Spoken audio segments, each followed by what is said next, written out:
बेटा आज का हमारा टॉपिक है growth and reproduction. Growth and reproduction जो आपका टॉपिक है बैक्टीरिया के हवाले से, बैक्टीरिया जो होते हैं वो भी ग्रोथ करते हैं। अब वैसे ग्रोथ का जो आम मतलब है वो ये है कि द इंक्रीज इन साइज, किसी जानदार का साइज में बढ़ जाना, ये क्या कहलाता है? ग्रोथ उसकी। लेकिन बैक्टीरिया अब क्या करते हैं? क्या ये बड़े होकर ऊंट जितना हो जाते होंगे या हमारे जितना हो जाते होंगे? ऐसा नहीं है, बल्कि बैक्टीरिया के सेल्स की तादाद का बढ़ना भी क्या है? उनकी ग्रोथ है। तो आप कहेंगे द इंक्रीज क्या होती है बेटा? इंक्रीज होती है increase of number of cells of bacteria. किसका बेटा? बैक्टीरिया के सेल्स के नंबर का बढ़ जाना इज कॉल्ड ग्रोथ। ये क्या कहलाता है? प्रोसेस ग्रोथ कहलाता है। बेटा ग्रोथ का प्रोसेस जो बैक्टीरिया के अंदर होता है, बैक्टीरिया सेक्सुअल रिप्रोडक्शन नहीं करते हैं, उनके अंदर एसेक्सुअल मेथड होता है, एसेक्सुअल रिप्रोडक्शन होती है। उस एसेक्सुअल रिप्रोडक्शन में आप लोग बोलेंगे, एसेक्सुअल रिप्रोडक्शन के अंदर वो इनका एक खास तरीकाकार है जिसको हम लोग नाम देते हैं किस चीज का? बाइनरी फिशन का। इसका नाम देते हैं बेटा बाइनरी फिशन। ये फिशन का लफ्जी मतलब होता है टूट जाना, और बाइनरी का मतलब किसी चीज का दो हिस्सों में, दो हिस्सों में कोई चीज अगर टूट जाती है, मतलब यहां पर अब टूटना तो नहीं है, उसका मतलब है तकसीम होना। एक बैक्टीरियम, एक जो पेरेंटल सिंगल बैक्टीरियम है, सिंगल बैक्टीरियम, बेटा एक सिंगल बैक्टीरियम क्या करता है? तकसीम हो जाता है हर 20 मिनट्स के बाद दो डाटर बैक्टीरिया के अंदर। दो जो डाटर बैक्टीरियम है उनके अंदर, बैक्टीरिया के अंदर ये तकसीम हो जाता है। इस प्रोसेस को हम नाम देते हैं किस चीज का? बाइनरी फिशन का नाम देते हैं। बाइनरी फिशन का जो प्रोसेस है ये अपने आप को रिपीट करता है अगर कंडीशंस क्या हों। अगर कंडीशंस क्या हों बेटा? Favourable. If conditions are favourable. क्या मतलब होता है फेवरेबल का? देखिए जी, जो मुनासिब और उसकी जरूरत के एन मुताबिक चीज हो उसको आप कहेंगे that is suitable for that organism. वो उसके लिए फेवरेबल है या सूटेबल है। इसके लिए जो सूटेबल टेम्परेचर, सूटेबल उसके लिए फूड मौजूद हो, उसके अलावा जो जो उसके अपना रिक्वायरमेंट है, पीएच वो हो जिस पर वो अच्छे से ग्रो कर सकता हो बैक्टीरिया, वो उसके लिए फेवरेबल कंडीशन है। सो उस कंडीशन में हर 20 मिनट के बाद, आफ्टर ईच 20 मिनट्स, बैक्टीरिया तकसीम हो जाता है सिंगल बैक्टीरियम दो डाटर बैक्टीरिया के अंदर। मतलब एक सिंगल पेरेंट डिवाइड होकर दो डाटर बैक्टीरिया बना देता है, जिनके अंदर फिर से एबिलिटी होती है कि अगर 20 मिनट उनको मिल जाए तो मजीद तकसीम हो जाते हैं। बेटा इसमें कुछ स्टेप्स हैं। सबसे पहला जो स्टेप होगा वो होती है इसकी प्रिपरेशन। सबसे पहले क्या होती है? प्रिपरेशन होती है। प्रिपरेशन में ये अपने आप को प्रिपेयर करता है और फिर उसके बाद डिवीजन का प्रोसेस शुरू होता है। अपने जो एंजाइम्स हैं वो बनाना, तैयार करना, न्यूक्लियोटाइड्स को इकट्ठा करना, और इसी तरह से अपने साइज को जितना थोड़ा बहुत इंक्रीज करना है तो वो भी कर लेता है एक सेल, और फिर जाकर उसके अंदर प्रोसेस आगे जो है ना वो शुरू होता है। सबसे पहला जो स्टेप है दैट इज रेप्लिकेशन। क्या है बेटा? रेप्लिकेशन है। रेप्लिकेशन का जो प्रोसेस है वो स्टार्ट हो जाता है। रेप्लिकेशन में क्या होता है ये आप देखें, ये एक बैक्टीरियम है, इधर तो जो करने बेटा बातें ना करो, ये रेप्लिकेशन, ये एक बैक्टीरियम है, ये उसका समझ लीजिए कि ये क्या है, जो गोल दायरा मैंने बना दिया, दिस वन इज द, ये क्या चीज है? उसका न्यूक्लियाइड है। न्यूक्लियस नहीं होता इनमें क्योंकि प्रोकैरियोट है, लिहाजा ये अब सबसे पहले स्टेप के अंदर, यूं हम नीचे की जाने वाले हैं, पहले स्टेप के अंदर ये रेप्लिकेट करता है। सो आप दिखाएंगे कि जी रेप्लिकेशन इसकी हो गई और इस तरह से।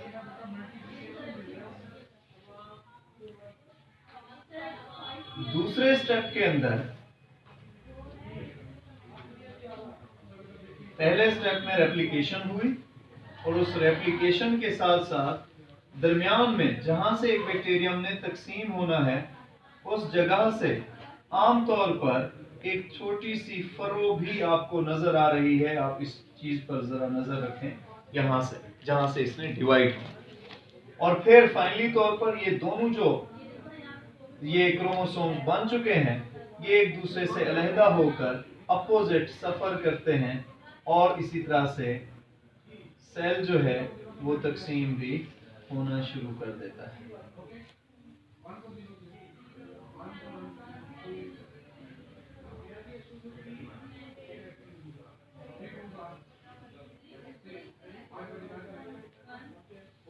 और फाइनल आप ये दिखा देंगे कि 2 अदद बैक्टीरिया जो हैं वो वजूद में आ जाते हैं।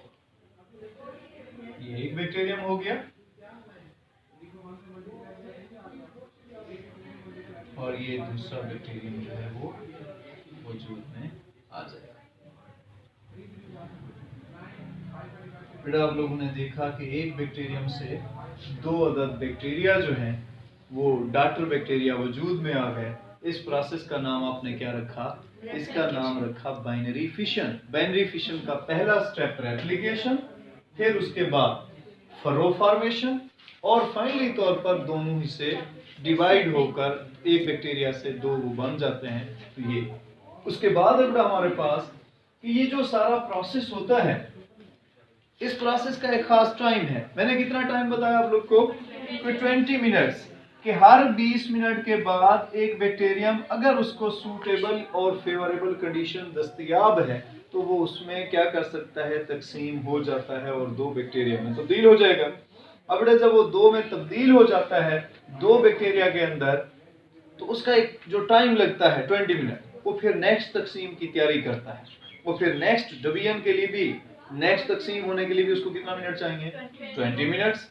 सो उन 20 मिनट्स को हम नाम देते हैं जनरेशन टाइम का या जनरेशन इंटरवल का। तो आप कहेंगे the time interval until the completion of next division, कि जो नेक्स्ट डिवीजन तक उसने कंप्लीट होना है वहां तक का जो टाइम इंटरवल है वो क्या है?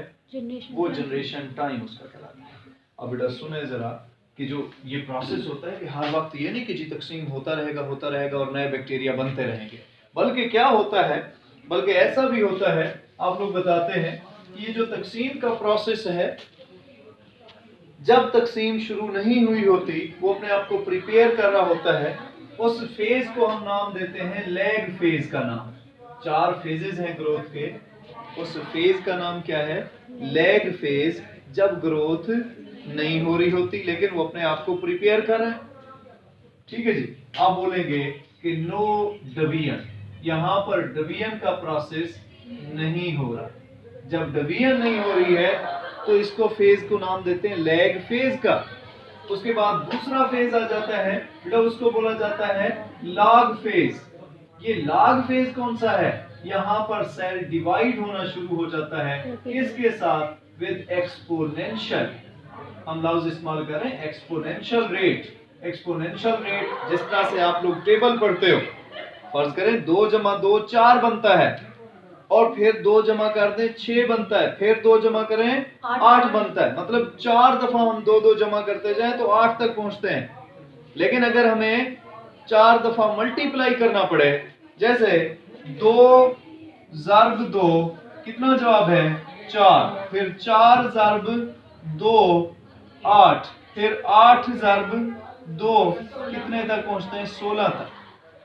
मतलब अगर हम 4 तक तकसीम या अपना ज़र्ब देते हैं तो चीज़ तेजी से बढ़ती है। बानिस्बत 2 जमा 2 जमा 2 करें तो फिर वो क्या होता है? कम बढ़ता है। सेम उसी तरह से आप लोग बताते हैं कि जो एक्सपोनेंशियल रेट है उसका मतलब यही है कि बहुत ही तेजी के साथ किसी चीज का बढ़ जाना, रैपिडली तकसीम होना। रैपिडली तकसीम होता है और फिर उसके बाद एक ऐसा फेज भी आ जाता है कि जब डिवीजन का प्रोसेस और फिर जो रेट ऑफ मोर्टेलिटी है, डेथ रेट, वो बराबर हो जाता है। मतलब 10 नए बैक्टीरिया बने तो पुराने वाले 10 बैक्टीरिया मर गए, और जो 10 नए बैक्टीरिया बने और 10 मर गए, इसका मतलब है उनकी तादाद नहीं बढ़ी। तादाद नहीं बढ़ी तो इसका नाम हमने रखा स्टेशनरी फेज। क्या नाम रखा बेटा? Stationary phase. तो मतलब the death rate and the reproduction rate is equal, वो इक्वल कांस्टेंट है। उसके बाद चौथे नंबर पर आप लोग बताते हैं बेटा नेक्स्ट जो है वो है इसका डिक्लाइन या डेथ फेज। तो डिक्लाइन उसको क्यों बोल रहे हैं? डिक्लाइन बोलते हैं जीवाल को, जीवाल का रेट, मतलब अब the rate of death is increased, death rate बढ़ जाता है और फिर कौन सा रेट घट जाता है? रिप्रोडक्शन का रेट, और फाइनली तौर पर बहुत ज्यादा हद तक ये मर जाते हैं। अब मरते क्यों हैं? क्योंकि इनके अंदर रिप्रोडक्शन के प्रोसेस के लिए सेक्सुअल मेथड नहीं इस्तेमाल होता। माइटोसिस से ये बनते हैं या बाइनरी फिशन से ये बनते हैं, सबकी जेनेटिक इंफॉर्मेशन सेम होती है, कोई दूसरे से डिफरेंट नहीं होता, इस वजह से ज्यादातर मर जाते हैं। अगर मियासिस होती, सेक्सुअल रिप्रोडक्शन होती तो फिर ये बच जाते। एक और खास किस्म का इनके अंदर मेथड पाया जाता है सेक्सुअल रिकॉम्बिनेशन, बेटा हम उसको नाम देते हैं कॉन्जुगेशन का। कॉन्जुगेशन भी एक प्रोसेस है, वो पाया जाता है। What is conjugation? इसमें ये होता है कि जो दो बैक्टीरिया हैं एक दूसरे के पास आ जाते हैं। The two bacteria come close to each other, दो बैक्टीरिया एक दूसरे के पास आ जाएंगे, एक को आप जहर करेंगे पॉजिटिव स्ट्रेन, दूसरे को नेगेटिव स्ट्रेन, उनके दरमियान में उनके पिलाई की मदद से ट्यूब बन जाती है। उस ट्यूब का नाम क्या रखना है बेटा? Conjugation tube. उस कॉन्जुगेशन ट्यूब के जरिए से एक बैक्टीरिया जो होता है, जो डोनर है, वो अपने जेनेटिक मटेरियल को पहले रेप्लिकेट करता है, फिर दूसरे को रेसिपिएंट को दे देता है। डोनर से रेसिपिएंट के दरमियान जेनेटिक मटेरियल का एक्सचेंज होता है। इस तरह से उसको जेनेटिक मटेरियल जो है उस दूसरे बैक्टीरिया का वो भी न्यू मिल जाता है, वो उसको इस काबिल बनाता है कि वो वैरायटी ऑफ चेंजिंग इन्वायरमेंट के अंदर रहने की सलाहियत पा लेते हैं, इस काबिल हो जाते हैं। बेटा इस प्रोसेस का नाम क्या है? कॉन्जुगेशन। क्लियर है जी? ये हमारा आज का टॉपिक था। यहाँ तक किसी का कोई क्वेश्चन